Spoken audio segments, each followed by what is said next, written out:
అందరికీ నమస్కారం. నేను doctor Nagarjuna Gottipati, senior interventional cardiologist, Shreshtha hospitals, Guntur. మనం ఇంతకుముందు లాగానే ప్రతి వారం యూట్యూబ్ మన పేషెంట్స్‌కి ఉన్న సందేహాలు గానీ, అపోహలు గానీ, అనుమానాలు గానీ జవాబు ఇవ్వడం జరుగుతుంది. అట్లాగే కొత్త హాస్పిటల్‌లో కూడా మనం అదే సంప్రదాయాన్ని కంటిన్యూ చేస్తున్నాం. ఇక్కడి నుంచి ప్రతి వారం మా పేషెంట్స్‌కి వచ్చిన సందేహాలు గానీ, అపోహలు గానీ, మనం వాళ్ళకొచ్చిన డౌట్స్‌ని మనం యూట్యూబ్ ద్వారా మనం సమాధానం ఇవ్వడానికి ప్రయత్నిస్తాం. గోల్డెన్ అవర్ అంటే హార్ట్ అటాక్ వచ్చినప్పుడు మనం మొదటి గంట లోపల కానీ మనం హాస్పిటల్కి రీచ్ అయ్యి, అంటే క్యాత్ ల్యాబ్ ఫెసిలిటీ ఉండే హాస్పిటల్కి రీచ్ అయ్యి మనం తొందరగా కానీ చికిత్స కానీ తీసుకోగలిగితే 1 అవర్ లోపల మనకి దాని తాలూకు వచ్చే సత్ఫలితాలు ఎక్కువగా ఉంటాయి. ఎట్లా అంటే గుండె కండరానికి రక్త ప్రసరణ ఆగిపోవడం వల్ల వచ్చే ప్రక్రియని హార్ట్ అటాక్ అంటాం. సో ఈ కండరం డ్యామేజ్ అనేది మొదటి గంటలో తీవ్రత ఎక్కువ ఉండదు. సో ఈ 1 అవర్‌లో గానీ మనం వచ్చి ట్రీట్మెంట్ తీసుకొని బ్లాక్‌ని గానీ మనం తీసుకోగలిగితే ఈథర్ ఇంజెక్షన్ ద్వారా గానీ, స్టెంట్ ద్వారా గానీ మనకి కండరం అనేది 90% రికవర్ అయ్యే ఛాన్స్ ఉంటుంది. సో అందువల్ల గోల్డెన్ అవర్ అంటే మొదటి గంటలో మనం చికిత్స అనేది చాలా ముఖ్యమైనది. హార్ట్ అటాక్ అంటే గుండెకి రక్త ప్రసరణ సడన్‌గా ఆగిపోవడం వల్ల రక్తం గడ్డ గానీ, కొవ్వు గడ్డ గానీ ఏర్పడడం వల్ల సో జరిగే ప్రక్రియని హార్ట్ అటాక్ అంటాం. హార్ట్ అటాక్ అనేది ప్రాణాపాయ పరిస్థితి. ఎందుకంటే రక్త ప్రసరణ గుండెకి ఆగిపోవడం వల్ల గుండె పనితీరు తగ్గిపోద్ది. ప్లస్ మనకు పోను పోను కండరం బాగా దెబ్బతిని హార్ట్ వీక్ అయిపోతుంది. సో ఈ ఈ ఈ ప్రక్రియను మనం ఎంత తొందరగా ట్రీట్ చేస్తే అంత మంచిది. సో గుండె లోపల ఉండే రక్తాన్ని గుండె వాడుకోలేదు. గుండెకి పైన రక్తనాళాలు ఉంటాయి మళ్ళీ. ఆ రక్తనాళాల నుంచే మన రక్తాన్ని గుండె తీసుకోగలుగుతుంది. గోల్డెన్ అవర్ ఇందాక చెప్పినట్టు మొదటి గంట నొప్పి వచ్చిన మొదటి గంటలో గానీ మనం హాస్పిటల్‌కి రీచ్ అయ్యి, మనం ట్రీట్మెంట్ గానీ మనం తీసుకోగలిగితే, సో వాటికి సరిపడా ట్రీట్మెంట్ మనం ఈథర్ మెడికేషన్ అంటే ఇంజెక్షన్ ద్వారా గానీ, లేకపోతే యాంజియోగ్రామ్ క్యాత్ ల్యాబ్ తీసుకెళ్ళి యాంజియోగ్రామ్ చేసి గుండె బ్లాక్ ఎక్కడుందని ఐడెంటిఫై చేసి మనం స్టెంట్ వేయడం గానీ చేయాలి. సో ఈ రెండిట్లో ఏ పేషెంట్‌కి ఏది అవసరం అని చూసుకొని చేయాల్సొస్తుంది.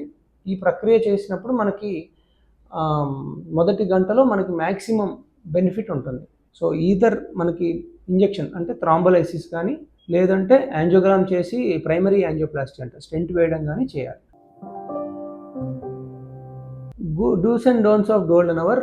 గోల్డెన్ అవర్‌లో మనం మొట్టమొదటి చేయాల్సింది కంగారు పడకూడదు.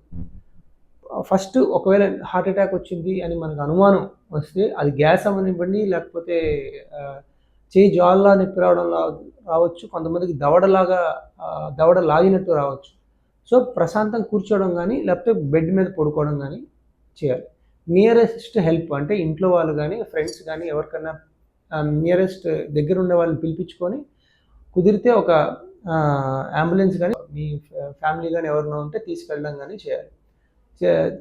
దగ్గరలో ఉన్న ఏదన్నా ప్రాథమిక చికిత్స దగ్గరలో ఉన్న లోకల్ ఎనీ హాస్పిటల్ ఒక ఈసీజీ తీయగలిగితే మనకి 90% దాంట్లో ఈసీజీ అక్యూట్ చేంజెస్ ఉన్నాయా అంటే ఒక ఎండీ డాక్టర్ మినిమం ఒక ఎండీ డాక్టర్ కానీ ఈసీజీ కానీ చూడగలిగితే చెప్పగలుగుతారు హార్ట్ ప్రాబ్లమా కాదా అని. సో కనీసం ఒక ఎండీ డాక్టర్ గారు అవైలబుల్ ఉండే సదుపాయం ఉండే హాస్పిటల్కి మనం వెళ్ళి ఈసీజీ తీసుకొని అక్కడి నుంచి మనకి హార్ట్ అటాక్ అని కన్ఫర్మ్ అయితే నియరెస్ట్ క్యాత్ ల్యాబ్ ఫెసిలిటీ ఉండే హాస్పిటల్కి ఎంత తొందరగా రాగలిగితే అంత మంచిది. సో ఈ మధ్య మాకు తరచుగా వచ్చే ప్రశ్నలు మన శ్రేష్ఠ హాస్పిటల్‌లో ఏ సదుపాయాలు ఉన్నాయి, గుండెకి సంబంధించి ఏ సదుపాయాలు ఉన్నాయి, అత్యవసర చికిత్సలు ఏమేమి అందుబాటులో ఉన్నాయని మనకి తరచుగా అడిగే ప్రశ్నలు. సో దీనికి ఏంటంటే మన దగ్గర పేషెంట్ ఒకసారి హార్ట్ పెయిన్ కానీ లేకపోతే ఇంకా న్యూరో ప్రాబ్లమ్ వల్ల కానీ వేరే ఇతరితర ఆరోగ్య సమస్యలు ఏదున్నా కూడా 24/7 అన్ని వైద్య సదుపాయాలు మనకి సేమ్ స్పేస్‌లో అందుబాటులో ఉంటాయి. 100 బెడెడ్ హాస్పిటల్ మనకంతా అన్ని రకమైన సదుపాయాలు సీటీ, ఎంఆర్ఐ, ల్యాబ్ అన్ని సదుపాయాలు మనకి ఒక చోటే అందుబాటులో ఉంటాయి. క్యాత్ ల్యాబ్ సర్వీసెస్ మనకి 24/7 అందుబాటులో ఉంటాయి. సో మనకి పేషెంట్ రాగానే ఇమ్మీడియేట్ మన క్యాత్ ల్యాబ్ కానీ లేకపోతే ఎమర్జెన్సీ ట్రీట్మెంట్ కానీ మనకి ఎటువంటి చికిత్స కానీ మనకి ఆంధ్రప్రదేశ్ మన ముఖ్యంగా ఇండియాలో ఉన్న ఫెసిలిటీస్ ఏదన్నా మనకి ఇక్కడ అందుబాటులో చేయగలం. ముఖ్యంగా మన యూట్యూబ్ ఛానల్ని మీరు లైక్, షేర్ ఇంకా సబ్స్క్రైబ్ చేయగలిగితే మనకి కాన్స్టెంట్ అప్డేట్స్ మీకు వస్తూ ఉంటాయి. ఇంకా మరిన్ని హెల్త్ రిలేటెడ్ క్వైరీస్ మేము ఆన్సర్ చేయగలుగుతాం. మరిన్ని మీకు అవేర్నెస్ మేము పెంచగలుగుతాం. Thank you.